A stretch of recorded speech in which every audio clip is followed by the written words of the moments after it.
Well, hi everybody, I'm Teresa Marchetta. I am the Communications Director for Denver Mayor Michael Hancock. And we're trying something new today. We're having a conversation about neighborhoods in Denver with the CEO of Nextdoor, Sarah Friar. So let me introduce you to who we have as part of this conversation today. Sarah, welcome, CEO of Nextdoor. Thank you, Sarah Teresa. Friar, you've got a lot going on. We're going to talk about why you're here in Denver. And of course, Denver Mayor Michael B. Hancock, Mayor, boss. Glad to be with you. Hey, it's good to be here with you both today and to talk about something that we're also passionate about. We also, just so you know, and you can't see, but we've got members of the community here as well. Nextdoor has been soliciting questions from our many Nextdoor neighborhoods, and I think, Sarah, I might be wrong, but I think there are over 200. 200, yeah. Nextdoor neighborhoods just here in the city and county of Denver, which is amazing. Denver is actually one of our highest, most activity that we see across all of the United States is right here in this city. We love that. Yeah. I mean, it's super important to this administration. So a couple of the themes that you're going to hear us talking about: power of community, the power of engaged residents, and the importance of having stronger cities based on that. Also, bridging the gap in a time where there's been some incivility, really, among folks of different viewpoints. Also, for our third-term mayor here, how we want to listen better as a city and connect more with our neighborhoods, and how Nextdoor, I think, can really help us, and that's part of this conversation also. How we're supporting small businesses and social cohesion, which is what we need when things go wrong in times of disaster. We got a big snowstorm coming. How some of that cohesion, how government and community work together in those things. So. Nextdoor, as I mentioned, has been collecting questions for both of you. You've kind of been familiar with the themes that we're talking about today, and I think we should just launch into it, if that's okay with you. Please, go for it. So Avi from Capitol Hill Southwest, and Sarah, I'm going to throw this out to you first. Great.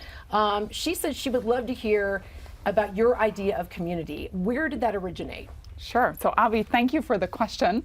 We live, die, breathe everything community all day, every day at Nextdoor. Our purpose is to help neighbors, empower neighbors everywhere to build stronger local communities. Why did that matter to us? First and foremost, we recognize that more and more people don't know who lives around them. And yet we think there's tremendous power in proximity.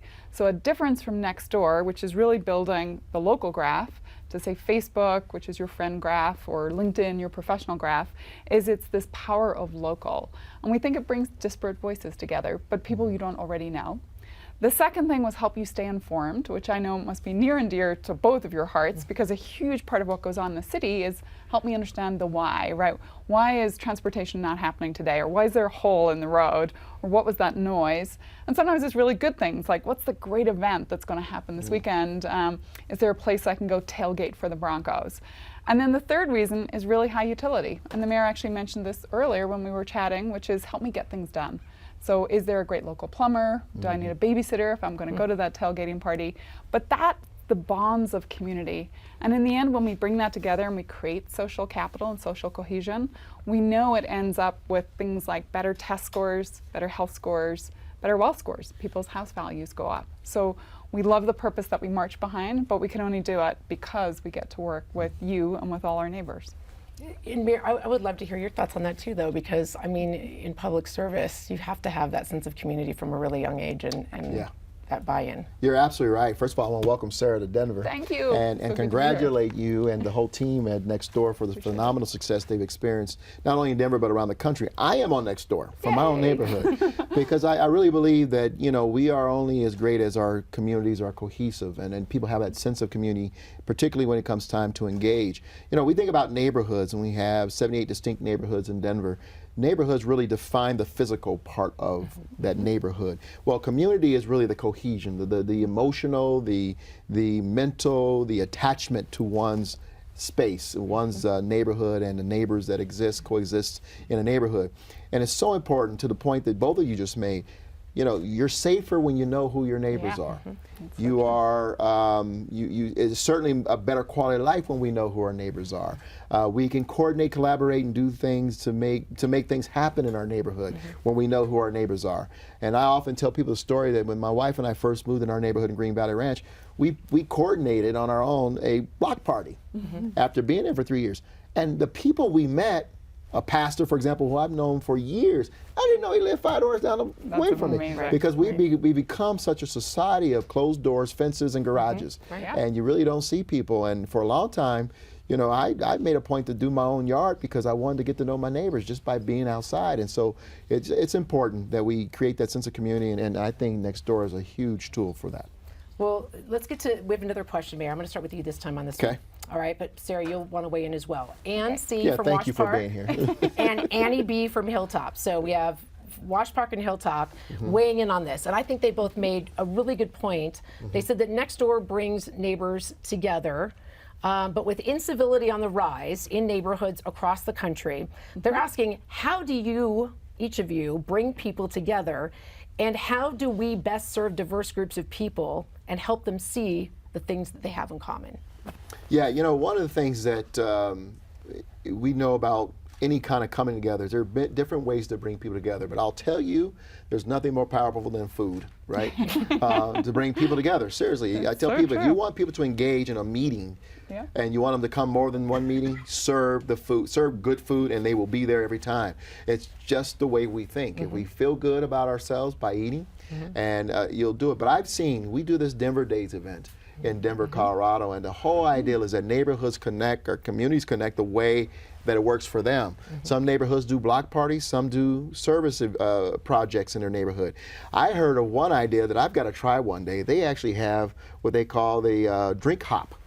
So you go to each neighbor's house, and each neighbor serves a unique cocktail. Oh my goodness. Now by the third house, you probably would need to go home. I was going to say, is there a nap stop on there? No one can drive. Right, that's right. They have something for the kids and something for the adults. But they said it's the most amazing thing to see 30 houses on a block, people just walking from house to house, trying the different That cocktails. hospitality, like you It's said. unbelievable. And that, sharing that. What do you think, Sarah? I mean, what are some ways to help people see what they have in common?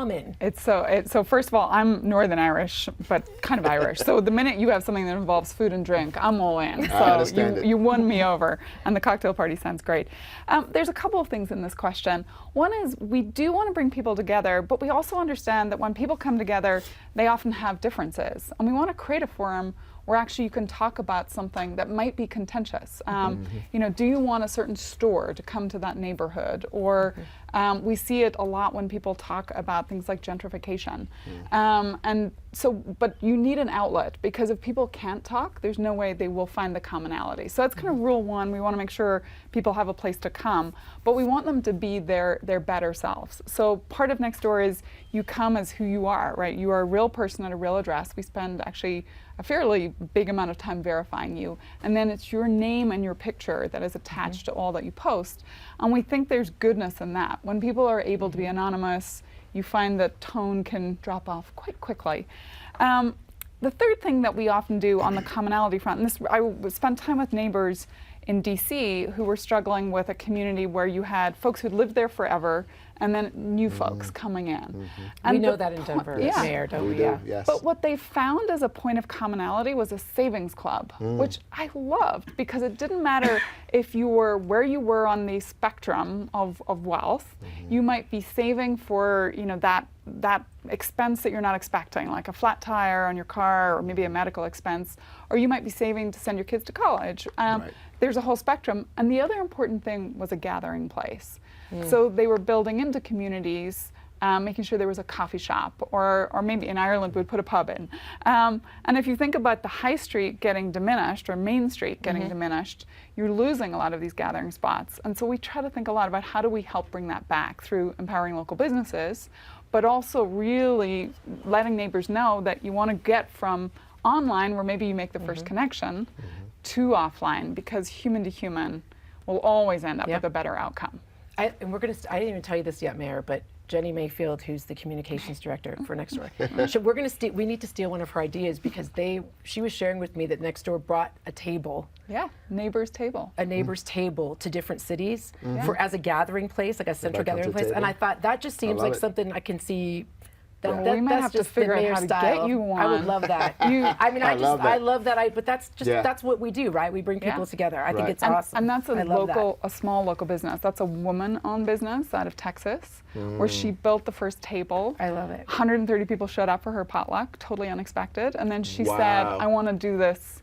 And so her goal is, I think, by 2021, that there's a table in every state. Yeah. We could throw down like that. We should. And, let me tell you Let's something. do it. We talk about being safe and having a sense of community. Yeah. One of the other things is also to know who your most vulnerable residents or neighbors are on your block. Yes. This Denver Day concept came from a conversation with an older adult in Denver who said for the first time in her, she was telling me, the first time in her 45 years of living on her block, she didn't know who her neighbors were, and she felt unsafe. And so she and her neighbors came together and tried to do a block party so she'd get to know her neighbors, because a lot of people moved in. And she said the city threw up roadblocks, and the cost was just exorbitant, so we couldn't do it. And she said, I need you to fix that. And that's where Denver Days came from. Wow. And so Miss Birch was the lady's name, got a chance to do a block party where we provided but we get a chance to know who our vulnerable residents. So if a snowstorm does hit, as it does in Denver, you don't expect Miss Birch to go and shovel her sidewalk. We can help her out. Young folks on the block can do it. I'm going to springboard from that question that you just, or that topic, because there was another question that came up about how we can, and I'm looking for this here, how neighbors can go beyond the borders of, let's just say, your next door community, your city community. So if I know that neighbors over in Inglewood, for example, Mayor, or maybe not in my next door neighborhood, so I have no way of reaching them, are vulnerable, need resources, need help. So, and I would ask you each to answer just for your unique perspectives. How do we reach beyond those borders that we're kind of defined by, whether it's a city, a municipality, or our next door neighborhood, to give assistance to our neighbors? And how do we connect people with resources? Yeah. So a couple of ideas I would have. First, we have been looking on Nextdoor to try to go beyond the neighborhood boundary and create almost a theme that people can grab hold of.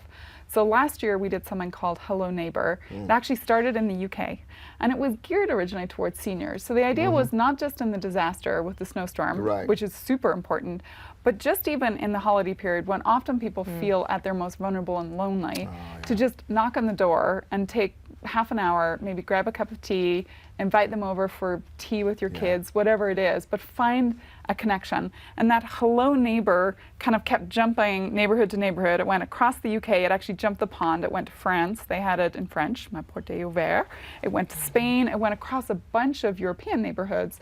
This year we want to bring it to the US and try to create that same in the moment. The other thing I find is just, volunteer organizations, because they often are jumping boundaries, right? The Red Cross is a great example. But I found something for my kids, which is called Tech for Life, and it brings kids together with seniors to teach seniors, ostensibly to teach seniors about technology. But really what I'm trying to do is teach my kids that there's these people who have an amazing wealth of life experience that they need to be learning from. And you learn in that too the power of giving, right? Volunteering, you think is about you giving here, but actually it's what you get back. Sarah, and I have to follow up really quick with you, but so through the platform of Nextdoor, can people ask those questions and get those resources and be directed to kind of how to break through those neighborhood boundaries? Or the answer is yes, and we're trying to do more about that as well. Yes, so to actually put what we call promos in the feed, it's kind of our technical term, but to give examples. We did something called Take 5, where we took 5 neighbor examples from around the globe, and we said, here's things you could do. A supper club, maybe it is just a potluck party. I love this idea of Denver Days. I'm going home with that idea because that's a great idea. And so I think the onus is on us to start to show much more just great examples of what neighbors have done. I know we get a lot of those questions too, Mayor. So how do you handle that when it's not in your jurisdiction necessarily, but you want to be able to direct people to the resources? Yeah, I always tell people connect it with their passion. How do I get beyond my borders? Well, what is the thing you're interested in? I like to walk, I like to run, I like to bike, I'd like to work with children. Well, then good. Try doing it in other parts of the city or the region outside of your own neighborhood. Just to kind of challenge yourself, right? So it's kind of like when I travel to another city, for the most part, you get to see the downtown, the restaurants, the entertainment district, hospitality areas. I like to disappear and get into the neighborhoods. I want to see how people live. I want to see what the housing stock looks like. I want to see how people traverse neighborhoods. I want to get a sense of the physical, the neighborhood part of it, but also the sense of community. And so that's my passion, to figure out. So if I want to know what's going on in Aurora, I go out to Aurora and walk around Aurora and maybe go to an area that interests me. I'll tell you a story. I was in Portland with another member of city government, and we were interested in saying, wait a minute, we don't see any black people in Portland.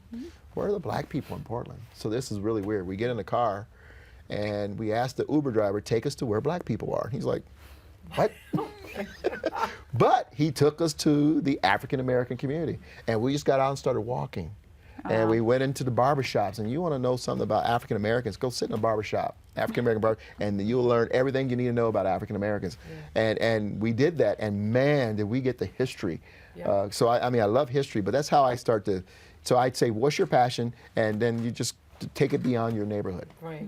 I also want to ask, I think this is an important question because of this marriage that we've kind of arranged for you all here today, right, between government and neighborhood platforms. So I think this is an important question we need to ask, and the political conversation. And Sarah, I'll ask you this question. That can be another conversation that can be very divisive. Yes. Is there a place for politics on Nextdoor and for that kind of engagement? To your point, people need to talk. They need a way to communicate. At the same time, we see how kind of some of those anonymous conversations can be very divisive. How do you manage that on Nextdoor? So I will say top down, we actually don't invite national politics onto the platform. We have not yet found a way to make that really civil. But bottoms up, local politics, we absolutely think has a place. And one thing we're really experimenting with right now is groups, because once people opt in and say, I want to be part of this discourse, and again, in local politics, it's all about ultimately trying to get things done.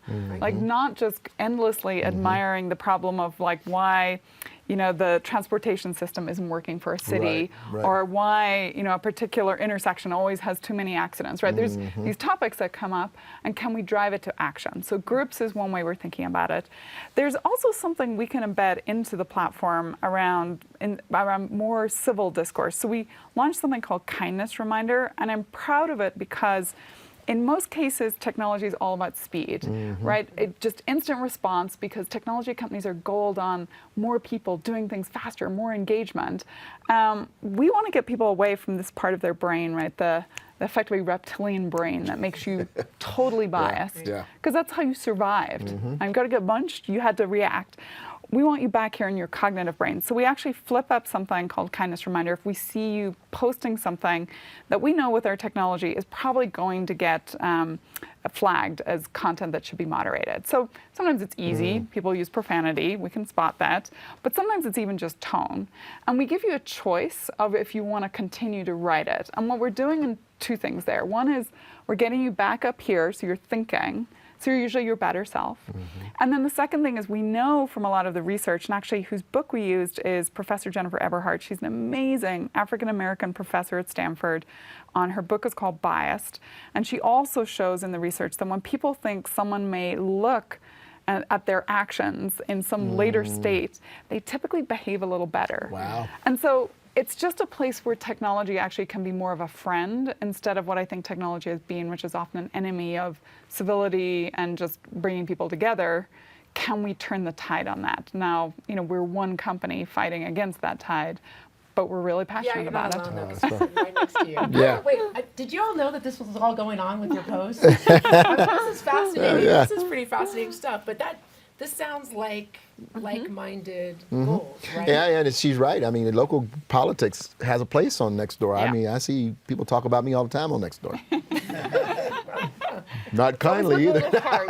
No, it's not bad. I mean, seriously, people, I see people commenting on municipal or issues, to your point, services that meet them where they are. Right. The roads, the schools, the parks, the library, the safety. And so I see a lot of the dialogue going back and forth on issues that really matter most to people every day. Listen, we're going to knock a couple out real quick, and then we're going to move on to some awards. So Vivek S. in Cheeseman Park, Dave A. in Cherry Creek North, Jeff H. and Brian W., both in Congress Park, had questions that I want you to answer, Mayor, about density, growth, impacting neighborhoods with construction, et cetera. This one's, I'll give you an easy one, a softball.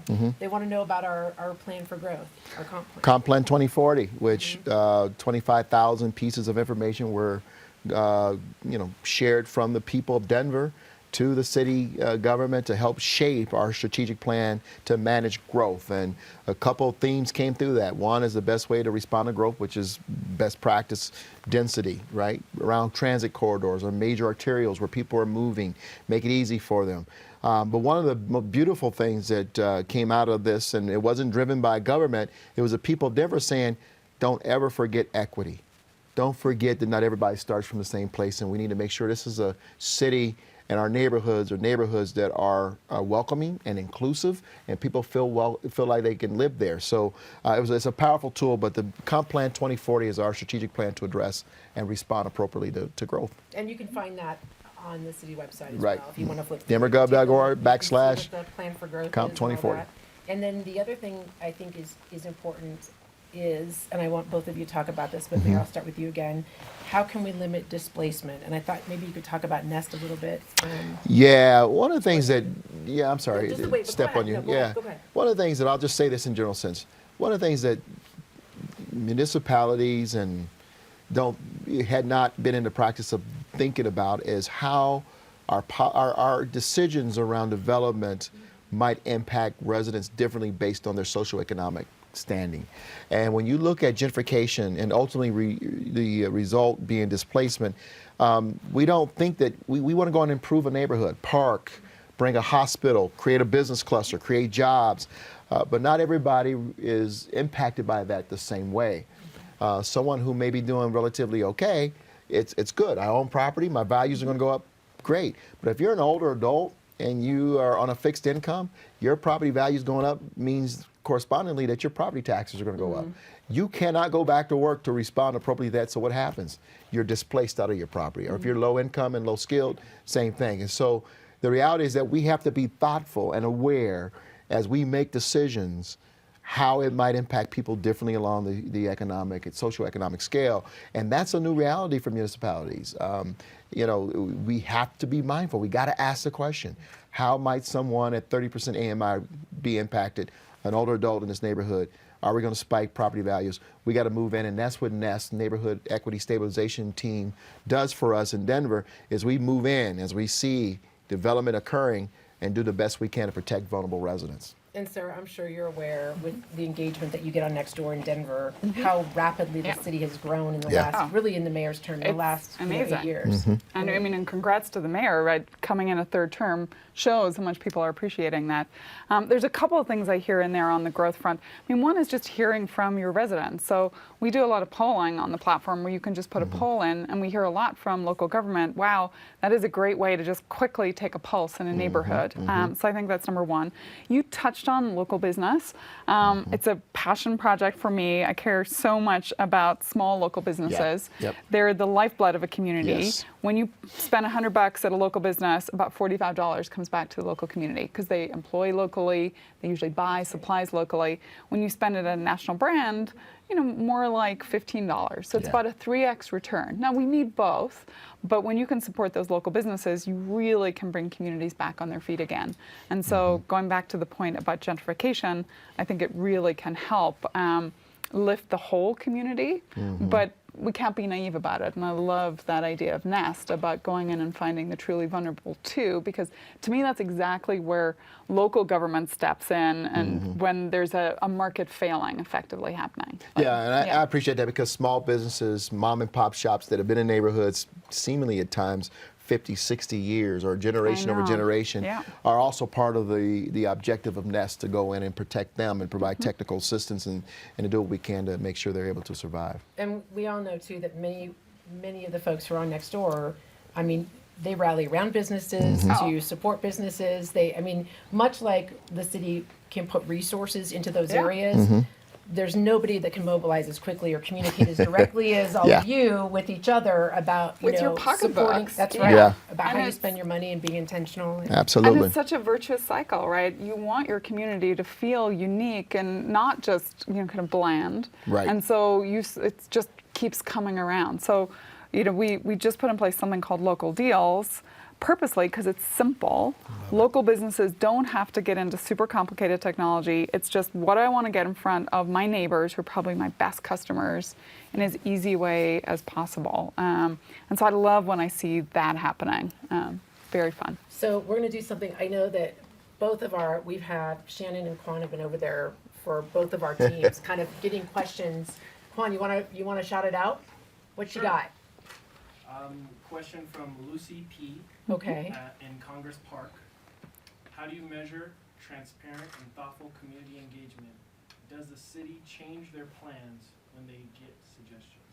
So how do we measure thoughtful and transparent community engagement? And I think that's important because we do a lot of it, but it is something that I think we also get dinged for a lot. I think a lot of people don't either aren't engaged, or if they don't know about it, they missed it. Right. And it's like, is it too late for me to weigh in?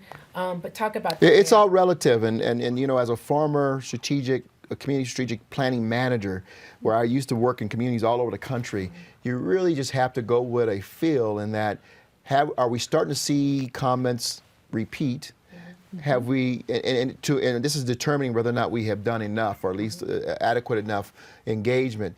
But there will always be those who ask the question, or who will say, I didn't know about it. I don't think there was enough. I mean, it's a judgment call, and you try to do your very best. But the reality is that true community engagement never stops on an issue. Even when decisions have been made, now we got to keep people educated, keep them up to date on what's happening, and move forward.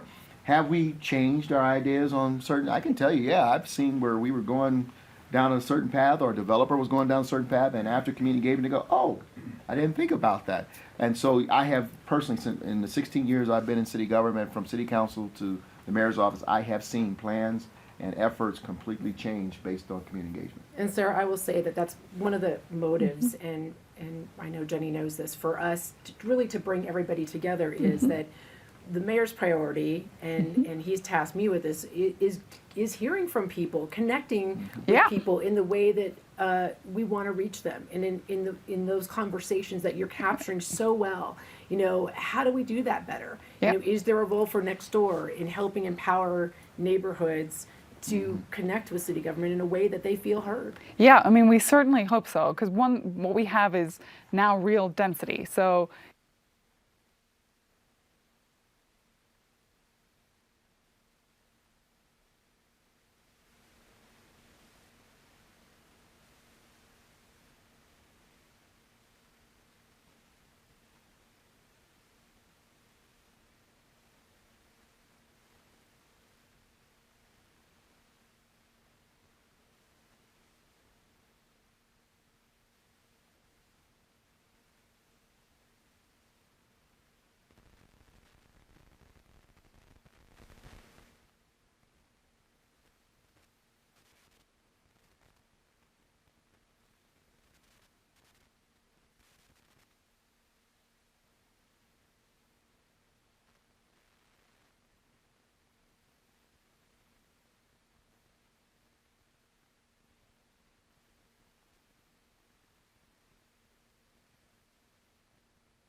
Hope Tank.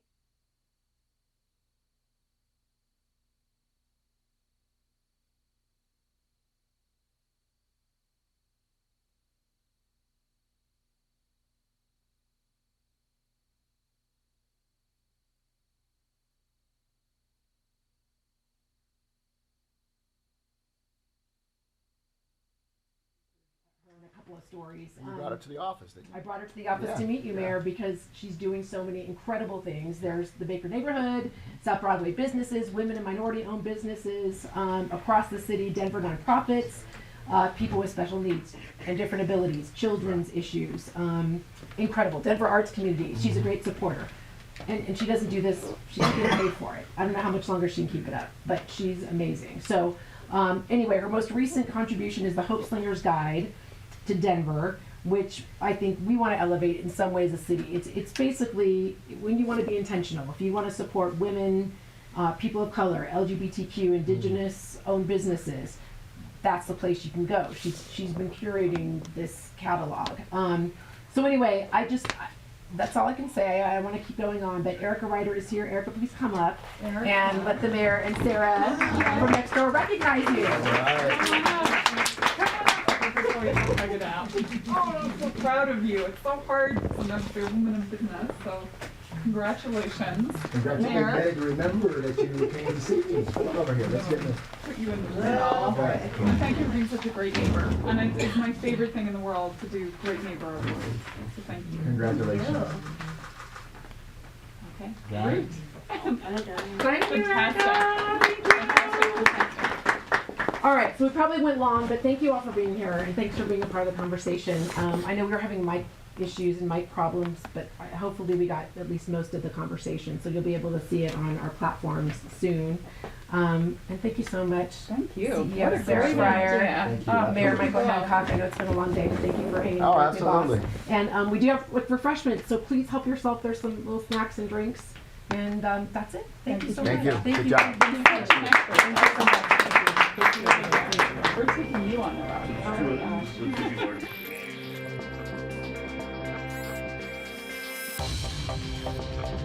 gosh.